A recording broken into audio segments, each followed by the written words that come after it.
Hey everyone, it's Bijlani here, the tutor from Esquired Bar. Have you been dealt the blow of failing the bar exam? If you're feeling that overwhelming despair, let me say, I've been there. I know what it feels like to pour your heart into something, only to see it fall short. It hurts, but I'm here to tell you, failure is not final. You can turn this setback into your comeback. Let me walk you through how.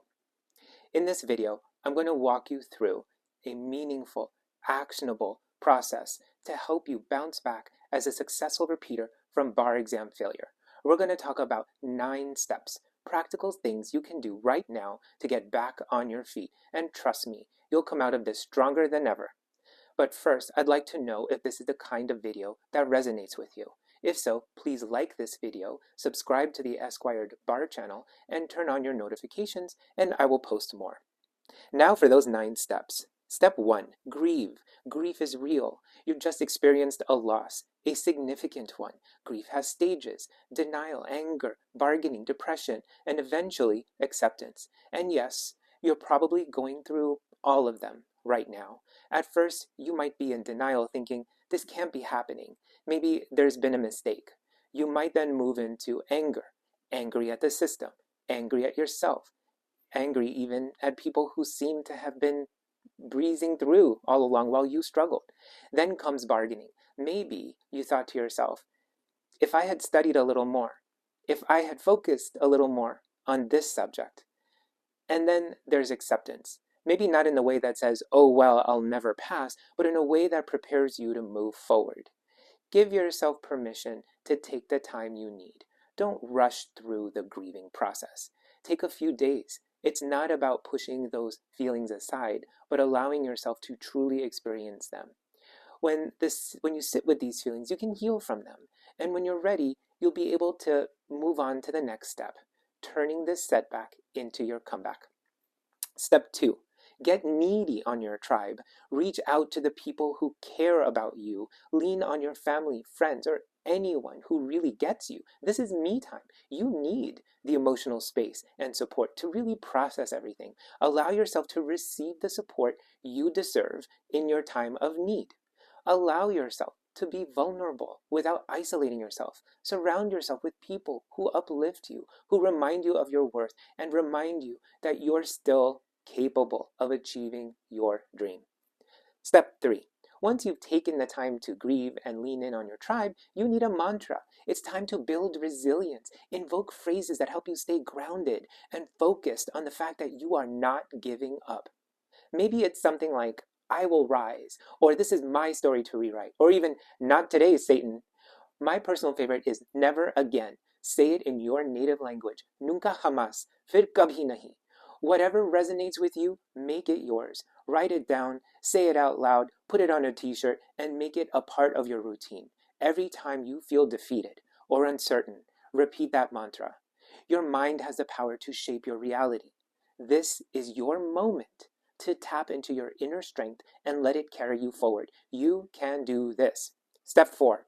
Plan your next move. Do things differently is key. The sad truth is, the success rate for repeaters is far lower than for first-time takers. But the good news? You can beat the odds if you change your strategy. To do that, you need to be brutally honest with yourself. How can you learn from failure if you don't understand what went wrong? Take a hard look at your results, whether it's your multiple choice questions, essays, performance tests. Was there a pattern to your struggle? Did time management trip you up? Did stress derail you? Or were there topics you didn't fully understand? These are the areas you need to focus on. Here are the keys. It's not about blaming yourself. It's about being objective and using your results as a valuable data. By identifying weak spots and uncovering patterns, you can develop actionable insights for your next round of prep. Every failure is an opportunity to try to learn, and that's exactly how you turn your failure into success, your future into success. So if you don't know how to analyze your results, don't hesitate. Reach out to me. I've been a California bar exam grader, and I know how to dissect score sheets to uncover where things went wrong. Specifically, I'll help you identify the root cause of your struggles, and together, we'll implement the best approach right from the start. Doing things differently is the key. Don't study harder, just study smarter. At Esquired Bar Exam Prep, I work with you one-on-one to create a customized study plan tailored to your needs. We set clear, manageable study goals, break your study sessions into focused blocks, and keep you on track without burning out. I'll help you build in a plan to revisit weak areas, take care of yourself, and even manage a job if necessary. Don't repeat the same mistakes. This time, do things differently. It's your best shot at passing the bar, and I'm here to guide you every step of the way. Let's make this your last time to take the exam. Now, step 5. This is a game changer.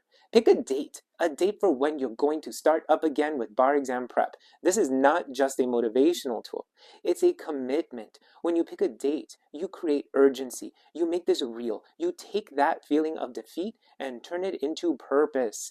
This date will be your target. It will help you guide your study sessions, fuel your discipline, and keep you moving forward. And when you have that date on the calendar, every hour, every day from there becomes a step toward your goal. All right, now we're getting to the good stuff. Step 6, channel your passion. Now it's time to turn that anger and frustration into fuel. I know you're angry. Maybe you're mad at the system. How is it that dope passed and I didn't? Why am I struggling? Maybe you're mad at yourself for not studying smarter, for not managing your time better, or for not getting the results you thought you deserved. It's okay to feel this way, but here's the key. Instead of letting that anger hold you back, you need to channel it. Channel it into your prep. This isn't about letting your emotions fester. This is about using them as rocket fuel for your next round of studying. Here's how you do that. First, attack your weak spots. You've already reflected on your past performance. Now take that anger and turn it into focused action. When you look at the areas you struggled with, whether it was multiple choice questions or essays, don't let frustration paralyze you. Analyze it. The more you learn from your errors now, the more prepared you'll be when it counts. Second, make this personal. Channel your anger with a competitive fire. Let that sense of injustice, the anger you feel that someone else passed while you didn't, fuel your competitiveness. Instead of letting those feelings drag you down, use them. Use that energy in your study sessions. Be relentless. Don't stop until you've mastered every part of this exam that tripped you up before. By using your anger and frustration wisely, you're not just venting. You're transforming those emotions into the energy you need to succeed. This isn't just about the bar exam. It's about proving it to yourself that you're capable of rising above setbacks and coming out stronger on the other side. Step 7, practice in small blocks and focus on small wins when you're planning your comeback. Don't think in terms of getting through one day at a time. Break your study time into small blocks, about 1 to 2 hours of focused work, followed by a quick break. This helps keep you sharp and prevents burnout. Set small, achievable goals in each session. Focus on one task at a time and reward yourself with breaks after each block. These small wins will build momentum, keep you motivated, and help you stay in the present without feeling as overwhelmed. Now, here's a big one. Step 8, be an imperfectionist. Embrace your journey. This is a mindset shift. You may have always been a perfectionist, or perhaps you nurtured perfectionism over time. Many of us did not struggle academically through undergrad, but when things got tough in law school, you likely used your grit and status as a high-functioning individual to hold yourself to the high standards. Let's perfect that outline. Let's get that GPA up. Let's get that Best in Class award. Perfectionism is part of the law school system and likely defines a part of who you are now. It has served you to a good degree until now. Here's the truth. In bar exam prep, perfectionism is actually something that holds you back. You're not aiming for flawlessness. You're aiming for progress toward a minimum competence standard, to put it in the words of the state bar. So when you hit that roadblock in your prep, whether it is with a set of multiple choice questions where you bombed, or an essay that didn't meet your expectations, don't see them as failures. See them as opportunities to learn and improve. Your journey is imperfect. That's why it's even called a journey. But like with any journey, especially when it comes to demonstrating knowledge and skill on the bar exam, be persistent. Progress, not perfection, will get you across the finish line. Now, the last step, step 9, is to keep recommitting yourself to your dream. The bar exam is tough, yes, but it is the last hurdle in this long race to begin your legal career. Your dream of becoming a lawyer is in sight, right across that finish line. What visions do you see? Revisit your why. Why did I want to become a lawyer? Remember that initial drive and excitement you had when you first set foot in law school? That passion hasn't disappeared. Sure, it might have been buried under the weight of this setback, but now it's time to dig it up and to reignite it. Tap into that fire, that sense of justice, that competitive spirit, the desire to prove that you can do this. Use that energy to push you forward. And as you recommit to your goal, don't look at your past failure as something to fear. Instead, reframe it. Stop thinking, I failed, and start thinking, I'm going to own this on the next round. That fire in your belly, let it fuel you, your study session after study session.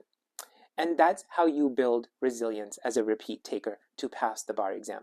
If that sounds like a plan, don't forget to like, subscribe, and hit that notification bell for more content like this.